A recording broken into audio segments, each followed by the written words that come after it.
Alors, un dernier exemple d'équation exponentielle. J'ai écrit ici 2 fois l'exponentielle en base 5 de x plus 25 exposant x moins 3 égale à 0. Donc là, j'ai bien indiqué que c'était 2 fois 5 exposant x, tandis qu'ici, c'est l'exponentielle de x en base 25.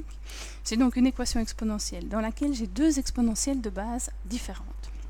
Donc de nouveau, aucun moyen d'appliquer de logarithme ici, puisqu'on a une somme, une différence, en plus avec des bases différentes.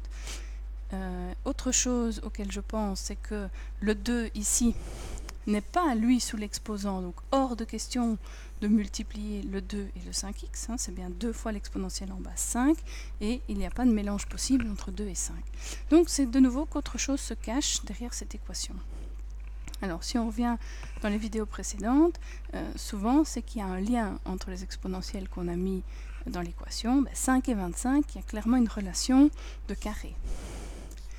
Et donc je pourrais très bien écrire que ceci c'est 2 fois l'exponentielle en base 5 plus 5 au carré exposant x moins 3 égale à 0. Mais on sait que des exposants qui se chevauchent finalement peuvent être multipliés, voire même tout simplement les permuter. Donc 5 exposant 2 exposant x, c'est 5 exposant 2x, mais 5 exposant 2x, c'est aussi 5 exposant x au carré.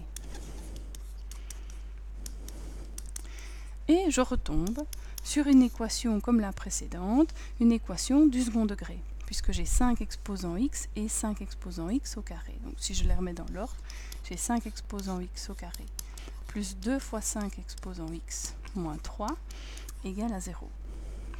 De nouveau, par simplicité, je pourrais poser 5 exposant x est égal à y. Du coup, j'arrive sur une équation du second degré exprimée de manière plus classique. Y carré plus 2 fois y moins 3 égale à 0.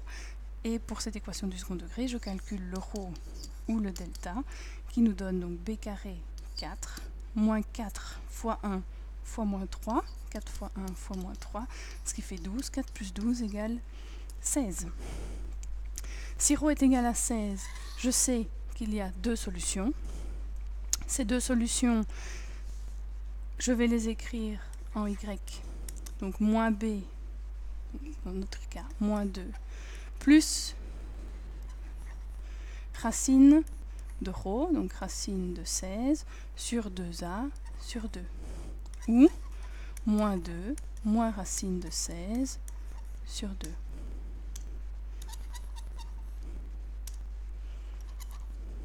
Que je vais pouvoir simplifier. Moins 2 plus racine de 16, ça fait moins 2 plus 4, ça fait 2. 2 sur 2, c'est égal à 1. Dans l'autre cas, moins 2 moins 4, ça fait moins 6. Moins 6 sur 2, c'est égal à moins 3. Sauf que mon équation, elle n'était pas donnée en y, de nouveau, elle était donnée en 5 exposant x, finalement. Donc la solution que je dois obtenir, c'est une solution en x. Mais mon y1, tout comme mon y2 d'ailleurs, ils sont égaux à 5 exposant x. Donc c'est que j'ai 5 exposant x qui est égal à 1, ou 5 exposant x qui est égal à moins 3. 5 exposant x égale 1, je pourrais me poser la question autrement, quel exposant est-ce que je dois mettre ici sur 5 à la place de x, pour obtenir 1? On sait que 1, c'est n'importe quelle base exposant 0. Donc finalement, je trouve comme première solution que x est égal à 0. Dans notre deuxième cas, j'ai une exponentielle en base 5 qui doit être égale à moins 3. Comme dans une des vidéos précédentes, on sait qu'une exponentielle, tant qu'elle n'a pas été manipulée, elle est strictement positive. Une exponentielle ne peut donc jamais être égale à un nombre négatif, et donc dans ce cas-ci, la solution est impossible. Donc mon ensemble de solutions, finalement, dans lequel j'aurais pu prévoir deux espaces de solution, ne se réduit plus qu'à un seul, puisque la seule et unique solution ici, c'est 0.